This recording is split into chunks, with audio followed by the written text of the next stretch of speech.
Hey, super quick, this is just one lesson from an entire free video course on Jordan, which you can watch at the link in the description below.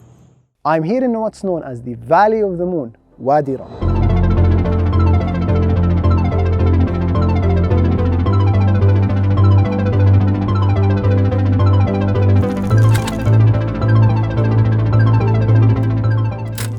This national park is in southern Jordan, just a 2-hour drive from our last stop in Petra. Entrance to this beautiful region is included in the Jordan Pass. You can travel to Wadi Rum on an organized trip from Amman or likely from Petra or Aqaba. Or you can head to the visitor center where tickets are available and where you can organize a tour, rent a car and driver, camel or horses to take you through the desert. Just make sure that you have plenty of Jordanian dinars before you arrive because there aren't many options for getting cash. Wadi Rum is considered to be one of the purest desert wilderness on earth. Although it's an incredibly harsh environment, nomadic communities have called this desert home for thousands of years. To them, an intimate knowledge of desert roots, hidden water sources, and edible natural plants have become the key to living in this arid place. Critical to this is their relationships with camels. Hi, my name is Yanal Al-Zawaida. I am from Wadi Rum. The Bedouin in Wadi Rum desert, they like the camel first because he have a big feet and he moving easy in the sand more than the horses or the donkey. The camel can survive in the desert without water from 1 week until 2 weeks. Wadi Rum showcases both ancient human presence and geology. The towers and arches that you see are the result of tectonic movement combined with years of weathering and erosion from sands and floods. The landscape here is incredible, but so are the many ways to experience it. If you'd like to add some adventures to your itinerary, then there are plenty more to explore. Take a 4x4 tour of the desert. Hike to view the petroglyphs. Climb to the top of the dunes. Ride camels in the footsteps of Lawrence of Arabia, or rise at dawn for a hot air balloon ride.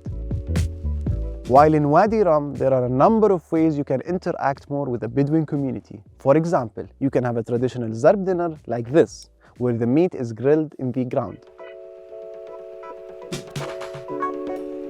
Or you can have a local community member lead you in a stargazing experience to experience how the stars help the nomadic communities to navigate this land and witness one of the least light polluted areas in the world at night.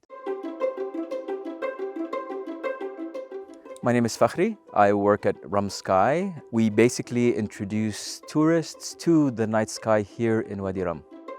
Wadi Rum is a beautiful place that is reasonably far away from the light pollution of cities and towns. So it gives us a better view of what's up in the night sky. You're in the desert, it's nice and quiet, and not just see the stars, but also get the ambience of the atmosphere that goes with it. Behind us, we have the telescopes that we use to show you what the stars look like, what the star groupings look like. Different telescopes show different objects in the night sky.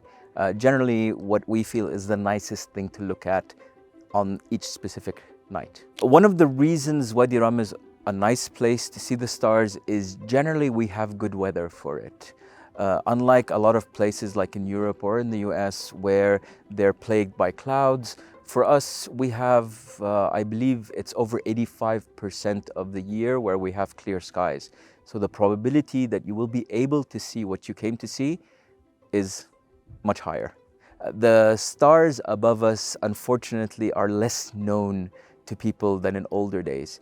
So by relearning about the stars, we are relearning about ourselves and our history. Lastly, if you want something that combines history and adventure, you can book a ride on the Hijaz Railway.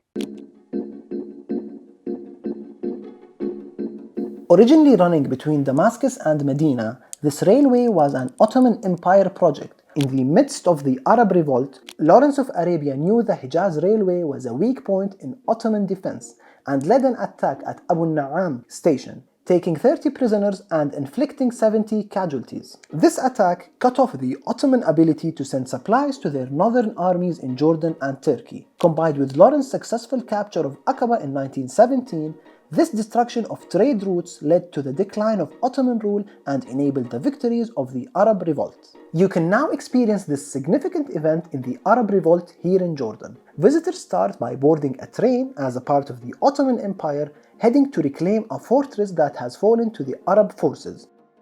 Shortly after boarding, armed Arab fighters on horses begin surrounding the train, and this battle ensues.